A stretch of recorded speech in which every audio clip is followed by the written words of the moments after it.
Last of Us Season 2, Episode 7 came on last night. This was kind of the season finale, I guess, and it was a little underwhelming because it does leave off in quite the cliffhanger. Spoilers ahead, if you haven't watched this episode yet and don't want to be spoiled, feel free to come back later. The episode starts off with Jesse helping Dina. He successfully gotten her back to the theater.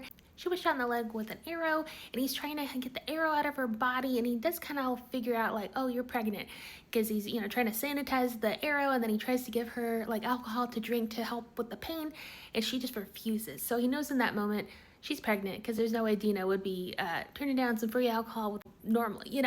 Jesse's a pretty smart cookie, and he puts two and two together very quickly. So Ellie returns from Lake Hill Hospital, and she comes into the theater.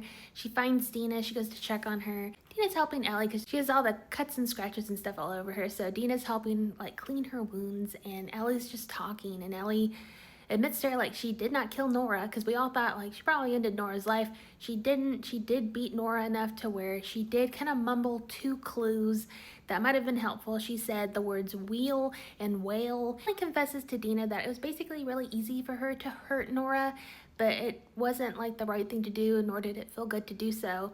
And Ellie just starts confessing a lot of things to Dina in this moment. She tells Dina what Joel did, about why Abby came to kill Joel, and how she could have been part of a cure, and because of Joel's actions, that's no longer possible. Dina is kind of taken aback. She really doesn't give Ellie any more information. She just is like, we gotta go home. So Ellie and Jesse go out into the city. Tommy is around there somewhere, so they're trying to find Tommy in order to go back. Jesse is obviously pretty frustrated with Ellie because he didn't really want to go on this little mission. Later on, he reveals that he actually didn't vote yes to her mission. He voted no.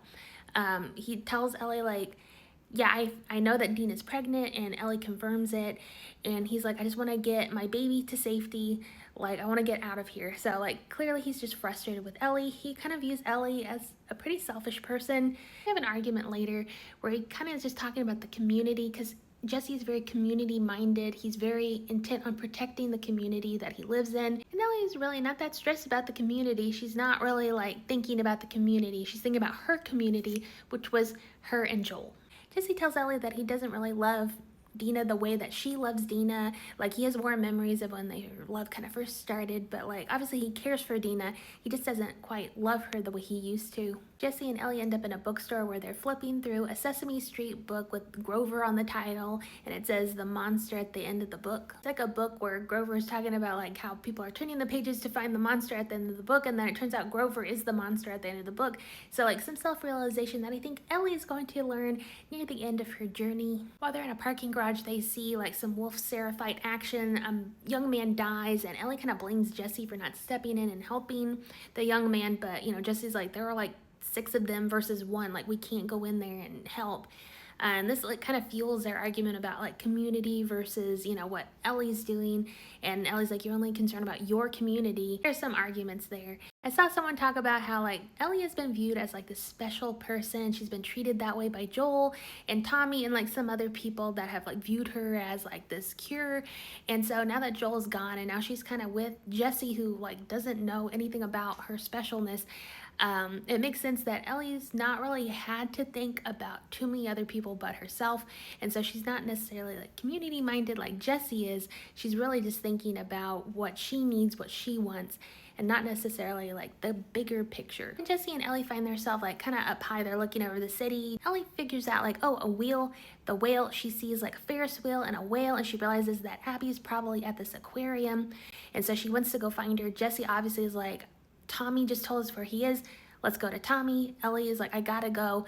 So Jesse just goes, I really hope you make it, and then leaves her. So Ellie steals a boat and she goes out, but it's raining. It's really treacherous seas, and she ends up being washed ashore on a Seraphite camp, and she's taken in, and they're about to hang her, but something else happens. She's unaware of what's going on. Everyone's oh, we gotta go to the camp, and so they leave her there. And she's escaping the beach. She sees explosions are going off and stuff, but she can't be concerned with that because she is on a mission. So she gets back on the boat to go find Abby. Ellie breaks into the building and she walks in and she sees Mel and Owen, two people that were there, when Joel died, two of Abby's friends. They're like talking about Abby, and then Ellie makes herself known and she's like, "Where's Abby?" They're like, "Oh, we don't know." And she's like, "Well, I heard you talking about her. I know you know." And so she's pointing her gun at them and she's telling them like, "Bring me that map, show me where she is." Owen is trying to kind of play the hero, like, "Oh, don't hurt her." And Ellie's like, "I'm not gonna kill y'all. I'm not a monster like y'all are. I just want to know where Abby is." And Owen tries to kind of play hero and he pulls out a gun and then Ellie shoots him, because she kind of has to. The bullet kills Owen and then grazes Mel. Mel falls down and Ellie realizes that she's pregnant. She's about to give birth and she runs to Mel's side and Mel is like, "You have to get my baby out here. Here's a knife, please cut and like save my baby." And Ellie's freaking out. She's like, "I don't know how to do that. I don't know."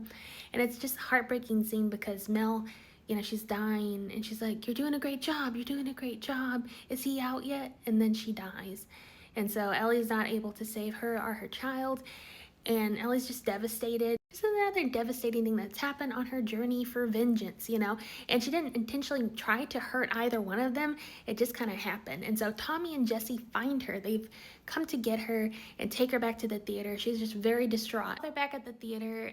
Ellie kind of resigns to going back to Seattle. She wants to go back home. She does have like a conversation with Jesse where Jesse's like, "I don't know if I was in trouble, would you like fight for me? Would you go save me?" And she was like, "Yes, I would." But then they hear gunshots and they run towards the gunshots. Jesse flings the door open and he gets shot in the face. And it's Abby. Abby is there and she's pointing a gun at Tommy. Ellie hides and she's about to shoot Tommy. And Ellie's like, "No, no, no." So she stands up. And Abby insinuates that Tommy was the one that killed Mel and Owen, but Ellie's like, "No, it was me. It was an accident. I was looking for you. Tommy didn't do anything." Abby recognizes her and is like, "I shouldn't have let you live." She points the gun at Ellie and we hear a gunshot and then flash of light. And then we see Abby laying on a couch. She gets woken up by another one of her friends and she walks outside and we see kind of the setup where she lives and we realize it's Seattle day 1 for her. So we are seeing a flashback to, because I think we're in Seattle day 3 for Ellie. So we're seeing kind of what happened to Abby during this time. But then the episode just ends, and so we don't know if Ellie is alive. We don't know how Abby found her. There's lots of questions that haven't been answered quite yet. One thing I forgot to mention, we see Isaac talking to a commander about the absence of Abby. They're wondering where she is. Isaac kind of refers to Abby as like a potential leader for the Wolves, and so they're kind of insinuating that there's some big event happening between the Wolves and the Seraphites, but we're not really sure what that is yet. I wasn't quite happy that this episode ended off in such like a cliffhanger. I don't know how accurate it is to the video game. I know like there's supposed to be a lot more story going on in like the part 2 of the video game, so like I don't know when we're going to get part 2 of like this season. It seems like the season has been like kind of cut in half maybe. I don't know. I'm really interested to know what happened to Ellie. Is she okay? Gosh, yeah, so I do like this character development for Ellie in this episode. I think she's starting to realize like vengeance mission that she's been on is not helping anyone, but it seems like she can't really help herself in trying to find Abby, and this has led her to this mess. So I really hope that she and Tommy and Dina can make it out of here, but I don't know. But yeah, what did y'all think of episode 7?